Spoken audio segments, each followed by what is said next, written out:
Dear student, কিভাবে payment করবে? Payment করার সবচেয়ে সহজ উপায়।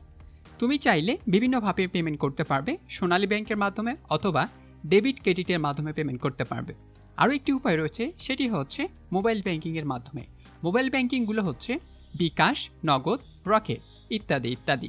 তুমি চাইলে এই মাধ্যমগুলোর মাধ্যমে তুমি খুব সহজেই পেমেন্ট করতে পারো। ডিয়ার স্টুডেন্ট, পেমেন্ট করার পূর্বে তোমাকে খুব সাবধানতা অবলম্বন করতে হবে, কারণ একটু ভুলের জন্য তোমার পেমেন্টটি অন্য অপশনে চলে যেতে পারে, যার কারণে তোমার 220 টাকা হয়তো হারিয়ে যেতে পারে। সো এই ক্ষেত্রে তোমাকে অবশ্যই সতর্ক থাকতে হবে, যাতে করে তোমার পেমেন্টটা অন্য কোনো উপায়ে হারিয়ে না যায়। সো সঠিকভাবে এবং সহজ উপায়ে পেমেন্ট দেওয়ার জন্য তোমাকে এই ভিডিওটি শুরু থেকে শেষ অবধি দেখতে হবে। আজকে এই পর্বে আমরা আলোচনা করব পেমেন্ট তুমি কিভাবে সহজে দিতে পারবে, তার একটি গাইডলাইন তোমাকে দেওয়ার চেষ্টা করব। ডিয়ার স্টুডেন্ট, তুমি নতুন হয়ে থাকলে চ্যানেলটি সাবস্ক্রাইব করে দিবে আর বন্ধুদের সাথে এই ভিডিওটি শেয়ার করবে, যাতে করে তারাও পেমেন্ট দেওয়ার সবচেয়ে বেস্ট উপায়টা খুঁজে পেতে পারে। সো ডিয়ার স্টুডেন্ট, তাহলে চলো আমরা শুরু করি। ওকে ডিয়ার স্টুডেন্ট, তোমাদের এই ওয়েবসাইটে আসতে হবে। লিঙ্কটি তোমাদের অবশ্যই আবেদন করার সময়ই তোমরা পেয়ে যাবে। সো ডিয়ার স্টুডেন্ট, এখন তোমরা হাতের বাম সাইডে অনেকগুলো অপশন দেখতে পাচ্ছ। এই অপশনগুলো থেকে তোমাকে খুঁজে নিতে হবে। তার পূর্বে তোমাকে অবশ্যই অ্যাকাউন্ট তৈরি করতে হবে, কলেজ লিস্ট তৈরি করতে হবে। তারপরে তুমি কিন্তু পেমেন্ট অপশন খুঁজে পাবে, অর্থাৎ পেমেন্ট করার অপশন তোমাকে দেওয়া হবে। সো তুমি দেখতে পাচ্ছ ফি প্রদান পদ্ধতি। তুমি চাইলে এই পিডিএফটি ডাউনলোড করে নিয়েও পড়ে নিতে পারবে। সো এখানে তুমি একটা ক্লিক করবে, ফি প্রদান পদ্ধতি তুমি একটা ক্লিক করলে তোমার সামনে সুন্দর করে একটা এরকম পপ আপ ফাইল চলে আসবে। আসার পর তুমি দেখতে পাচ্ছ আবেদন ও নিশ্চয়নের জন্য পেমেন্ট প্রক্রিয়া, অর্থাৎ তুমি কিভাবে আবেদন ও নিশ্চয়নের জন্য পেমেন্ট করবে তার একটা পুরো পিডিএফ কিন্তু তারা দিয়েছে। তুমি যাতে আগেই থেকেই সতর্ক থাকো কিভাবে পেমেন্ট করতে হয়, যাতে করে কোনো ধরনের ভুল না হয়। Deer student, so dear student, এই পর্বে আমরা তোমাকে সেই ধাপগুলো খুব সুন্দর করে বুঝিয়ে দেওয়ার চেষ্টা করব। সো ডিয়ার স্টুডেন্ট, তুমি দেখতে পাচ্ছ আবেদনের ধাপ, অর্থাৎ তোমাকে এখানে অপশন দেওয়া রয়েছে, বলা হয়েছে আবেদন জমা দিন। ঠিক আছে, সো তুমি আবেদন চাইলে এখান থেকে খুব সহজে জমা দিতে পারবে।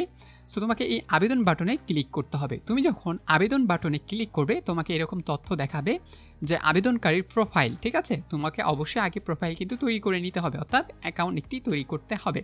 সো কীভাবে অ্যাকাউন্ট তৈরি করতে হয় পরবর্তীতে সেই ভিডিওগুলো অবশ্যই পাবে ধীরে ধীরে। সো এখন দেখো, তোমার তথ্যগুলো দেখাবে যে আবেদনকারীর তথ্য, সেটা তোমার ব্যক্তিগত তথ্য দেখাবে, এবং তোমার রাইট সাইডে দেখাবে আবেদনকারীর অবস্থা, অর্থাৎ তোমার আবেদনটি কতদূর রয়েছে। অর্থাৎ তুমি কিন্তু আবেদনটিকে ট্র্যাকিংও করতে পারবে যে তোমার আবেদনটি কতদূর গিয়েছে, আসলে সেটা রিজেক্ট হচ্ছে কি না, অ্যাপ্লাই হচ্ছে, তুমি কিন্তু এটা তথ্য জানতে পারবে এখান থেকেই। ঠিক আছে, ওকে। সো এরপর তোমাকে সাইড বাটনে ক্লিক করতে হবে। তুমি যখন ক্লিক করবা, ক্লিক করার পর তোমার সামনে এরকম চলে আসবে যে অ্যাপ্লিকেশন ফি, অর্থাৎ তুমি যে আবেদনটি তৈরি করেছো সেটা পেমেন্ট করার অপশন তোমাকে দেওয়া হবে। তুমি চাইলে সোনালী ব্যাংকের মাধ্যমে দিতে পারবে, অথবা তোমাকে এইরকম একটা অপশন দেখাবে, তুমি চাইলে এই অপশনের মাধ্যমেও দিতে পারবে। তবে এটি স্টুডেন্ট মনে রাখতে হবে, এটা কিন্তু পুরাতন। এখানে তোমাদের 220 টাকা পেমেন্ট করতে হবে। ঠিক আছে, আবারও বলছি, এখানে তোমাদের 220 টাকা পেমেন্ট করতে হবে। সো সবচেয়ে সহজ উপায় হচ্ছে মোবাইল ব্যাংকিংয়ের মাধ্যমে, কারণ সবাই মোবাইল ফোনের মাধ্যমে আবেদন করবে এবং ওইটার মাধ্যমে পেমেন্ট করাটা অনেক সহজ হয়। তুমি চাইলে সোনালী ব্যাংকের মাধ্যমে করতে পারবে, প্রবলেম নাই। তবে সোনালী ব্যাংকের মাধ্যমে কীভাবে করবে একটু প্রসেসটা দেখিয়ে দেই। অনেকে হয়তো সোনালী ব্যাংকের মাধ্যমেও করতে পারে। ঠিক আছে, সো যারা সোনালী ব্যাংকের মাধ্যমে করবে তারা সোনালী ব্যাংক এই অপশনটাতে ক্লিক করবে, তাহলে তোমাকে আরও একটি প্রোফাইলে নিয়ে যাবে। সো সোনালী ব্যাংক অপশন ক্লিক করার পর তোমাকে আরেকটি প্রোফাইলে নিয়ে যাওয়া হচ্ছে, যে তুমি এখানে দেখতে পাচ্ছ সোনালী ব্যাংক পিএসএল। এই যে তুমি এখানে বাটনটি দেখতে পাচ্ছ, এই বাটনে তোমাকে কী করতে হবে, অ্যাকাউন্ট রয়েছে তোমার, যাদের সোনালী ব্যাংক অ্যাকাউন্ট রয়েছে তোমাকে অ্যাকাউন্টে নিয়ে যাবে। সো অ্যাকাউন্টে নিয়ে যাওয়ার পর তোমার যে বায়োডাটাগুলো রয়েছে তোমাকে এরকম করে শো করানো হবে, যে তথ্যগুলো আসলে আদৌ সঠিক রয়েছে কিনা তুমি এখান থেকে চেক করে নিতে পারবে। ঠিক আছে, ওকে। তারপর তোমাদের ধাপ হবে মোট প্রদেয় ফি এর পরিমাণ নিশ্চিত করতে হবে, অর্থাৎ তোমাকে সেই অ্যাকাউন্ট থেকে তোমার কত টাকা পেমেন্ট করতে হবে সেটা তোমাকে কিন্তু এটা নির্ধারণ করে দিতে হবে, অর্থাৎ তোমাকে 220 টাকা ওখানে লিখে দিতে হবে, যাতে করে তারা বুঝতে পারে যে তুমি 220 টাকা তোমার অ্যাকাউন্ট থেকে পেমেন্ট করতে চাচ্ছ। ঠিক আছে, ওকে। সো এখন দেখতে পাচ্ছ কনফার্ম। যখন তোমার অ্যামাউন্টটা লেখা শেষ হবে তখন তোমাকে কি করতে হবে, কনফার্ম করতে হবে। সো কনফার্ম করার পর তোমার সামনে আরও বাটন চলে আসবে, যে তুমি এগুলো দেখতে পাবা, তোমার অ্যাকাউন্ট নম্বর দেখতে পাবা, অ্যাকাউন্ট নেম দেখতে পাবা, এবং মোবাইল নাম্বার তুমি দেখতে পাচ্ছ এই বাটন, অর্থাৎ এই তথ্যগুলো তোমাকে কিন্তু দেখানো হবে। সো তোমার এই তথ্যগুলো যদি সঠিক থাকে তাহলে তুমি কিন্তু এই যে নেক্সট 4 নম্বর অপশন দেখতে পাচ্ছ, এই নেক্সট বাটনে তুমি ক্লিক করবা। ক্লিক করার পর তোমার সামনে আরও একটি পেজ ওপেন হবে, সেটা তুমি দেখতে পাচ্ছ ওয়ান টাইম পাসওয়ার্ড, ওটাকে আমরা বলি ওটিপি। এরকম একটা ওটিপি তোমার কাছে চলে যাবে 6 ডিজিটের, ঠিক আছে। ওটিপিটা তোমাকে অবশ্যই এখানে সুন্দর করে লিখে দিতে হবে, অথবা তোমার যদি মোবাইল অটোমেটিক কানেক্ট থাকে, ঠিক আছে, তাহলে তোমার ফোনেও যেতে পারে। আর তোমার যদি ফোনে না যায় হয়তো বা ইমেলে যেতে পারে, তখন তুমি সেখান থেকে এই ওটিপিটা তুমি এখানে দিয়ে ক্লিক করবা, ঠিক আছে। দেন তোমার 2 নাম্বারটা হচ্ছে কনফার্ম পেমেন্ট, অর্থাৎ তুমি আসলেই যে পেমেন্টটা করতে চাচ্ছ তোমাকে এটা শিওর করে দিতে হবে, ঠিক আছে। তারপর তুমি কনফার্ম বাটনে ক্লিক করে দিবা, রাইট, ওকে। দেন তোমাকে এরকম একটা মেসেজ দেখাবে যে this transaction was successful, payment amount 220 টাকা দেখাবে, ঠিক আছে। রেফারেন্স নাম্বার তোমাকে দেখাবে যে তুমি কোন নাম্বার থেকে পেমেন্ট করেছো। এরকম আসলেই তুমি বুঝতে পারবা যে তোমার পেমেন্টটি সাকসেসফুল হয়েছে।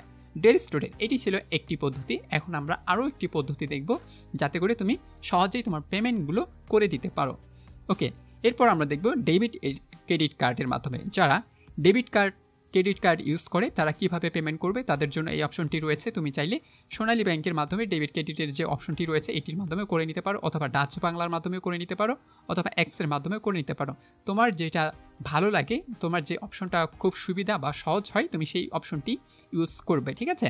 সো ডেবিট কার্ডের জন্য এরকম কাজ করতে হবে, তোমাকে এই অপশনগুলো দেখাবে। সো আমি মনে করি তুমি ডেবিট ক্রেডিট কার্ড দিয়ে না করে তুমি মোবাইল ব্যাংকিংয়ের মাধ্যমেই করা উচিত। সো আমরা এই ধাপটাকে এড়িয়ে যাই একটু, ঠিক আছে। ওকে, সো এবার দেখতে পাচ্ছ মোবাইল ফ্রিল্যান্সিং ব্যাংকিং অর্থাৎ MFS এর মাধ্যমে তুমি যদি তোমার পেমেন্টটি করতে চাও তাহলে তোমাকে এরকম একটি অপশন দেখাবে। সো মোবাইল ব্যাংকিংয়ের মাধ্যমে তুমি অনেকগুলো অপশন দেখতে পাচ্ছ, এখানে বিকাশ রয়েছে, তুমি চাইলে রকেটের মাধ্যমে করতে পারবে, অথবা নগদের মাধ্যমেও করতে পারবা, অথবা ওয়ালেটের মাধ্যমে করতে পারবা। সো আমাদের দেশে বা আমাদের কান্ট্রিতে বা আমাদের অঞ্চলে সাধারণত এই 3টি জনপ্রিয়, বিকাশ, রকেট, নগদ, আর একটা হচ্ছে অন্য একটা থাকতে পারে, ঠিক আছে। সো তুমি এই 3টি অপশনের মাধ্যমে যে কোনো একটি অপশন বেছে নেবে এবং মোবাইল ব্যাংকিং যেটি অপশন রয়েছে ওখানে ক্লিক করবে। ক্লিক করার পর তোমাকে অপশন দেখা হবে বিকাশের মাধ্যমে করবে নাকি নগদ নাকি রকেটের মাধ্যমে, রাইট। ওকে, তুমি চাও যে বিকাশের মাধ্যমে করবে তাহলে তুমি একটু বিকাশের নাম্বারটা ক্লিক করবে, তাহলেই হয়ে যাবে। ক্লিক করার পর তোমাকে সামনে এরকম দেখাবে যে বিকাশ তথ্য, তোমার অ্যাকাউন্ট দেখাবে, তোমার অ্যাকাউন্টে কতটুকু টাকা রয়েছে, প্রসেস দেখাবে, অল টোটাল তথ্য দেখাবে, ঠিক আছে। দেন তোমাকে কি করতে হবে, কনফার্ম বাটনে ক্লিক করতে হবে। কনফার্ম বাটনে তুমি ক্লিক করার পর পে উইথ বিকাশ, অর্থাৎ তুমি বিকাশতে পেমেন্ট করতে যাচ্ছ, এই বাটনে তোমাকে কি করে দিতে হবে, ক্লিক করে দিতে হবে। এরপর তোমাকে সরাসরি তোমার বিকাশ অ্যাপসে নিয়ে যাবে, যাদের বিকাশ অ্যাপস রয়েছে সেই বাটনে নিয়ে যাবে। আর যাদের বিকাশ অ্যাপস নাই তারা হচ্ছে মোবাইল বাটন ফোন যারা ইউজ করবে তাদের কিন্তু অপশন চলে যাবে। সো তুমি কিন্তু সেই অপশনে যাবা, যাওয়ার পর তুমি এখানে বিকাশ অ্যাপসে গিয়ে সুন্দর করে তোমার যে বাটনটি রয়েছে কনফার্ম বাটন, ওখানে সুন্দর করে লিখে দেবা। তোমার টাকার পরিমাণটা কিন্তু লিখতে হবে 220 টাকা, রাইট। ওকে, তারপর কনফার্ম করার পর তোমার সামনে এরকম আসবে ভেরিফিকেশন কোড। দেন তোমার ফোনে চলে যাবে ভেরিফিকেশন কোড, যদি এটা অটোমেটিক হয়ে যায়, ঠিক আছে। দেন তুমি আবার কনফার্ম করবা। কনফার্ম করার পর তোমার সামনে পিন কোড আসবে। যখন তুমি টাকাটা দিবা, টাকা দেওয়ার পূর্বে তোমাকে পিন কোড আসবে, তোমার বিকাশ পিন যেটি রয়েছে অবশ্যই সেটি ইউজ করবা। ইউজ করার পর সেটাকে আবার কনফার্ম করবা। কনফার্ম করার পর তোমার সর্বশেষ একটি মেসেজ আসবে, this transaction was successful, payment amount 220, ঠিক আছে। রেফারেন্স এইটা দেখাবে, তার মানে তুমি বুঝবা যে তোমার পেমেন্টটি কী হয়েছে, সাকসেস হয়ে গিয়েছে deer student. So dear student, এই ছিল পেমেন্ট অপশন, যে তুমি খুব সহজেই তোমার পেমেন্ট অপশনটি কিন্তু সম্পূর্ণ করতে পারবা। পেমেন্ট অপশন সম্পূর্ণ করার পর তোমাকে আবারও অভিনন্দন জানানো হবে, অর্থাৎ কংগ্রাচুলেশন জানানো হবে যে আপনার পেমেন্ট সফলভাবে সম্পূর্ণ হয়েছে। এবার আবেদনটি জমা দিন, অর্থাৎ এগিয়ে যান, অর্থাৎ পরবর্তী যে ধাপটি রয়েছে তোমাকে সেই ধাপে অগ্রসর হতে বলা হয়েছে dear student. So dear student, আশা করছি তোমরা পেমেন্ট অপশন নিয়ে বুঝতে পেরেছো। তারপরেও যদি তোমাদের কোনো প্রবলেম হয় বা সমস্যা দেখা দেয় অবশ্যই কমেন্ট সেকশন রয়েছে, কমেন্ট করবে। অবশ্যই খুব দ্রুত তোমাদের প্রশ্নের অ্যান্সার দেওয়ার চেষ্টা করবো ডিয়ার স্টুডেন্ট। সো ভিডিওটি কেমন লাগলো, যদি ভালো লাগে বন্ধুদের সাথে শেয়ার মেনশন করে দাও, আর একটি কমেন্ট করো, এবং অবশ্যই নতুন হলে চ্যানেলটি সাবস্ক্রাইব করে দিবে, যাতে করে সকল ধরনের আপডেট তোমাদের কাছে সবার আগে পৌঁছে যায় এবং তোমরা সেই আপডেট জেনে উপকৃত হতে পারো। সো ভালো থাকো, সুস্থ থাকো পরবর্তী আপডেটের জন্য। Thank you very much.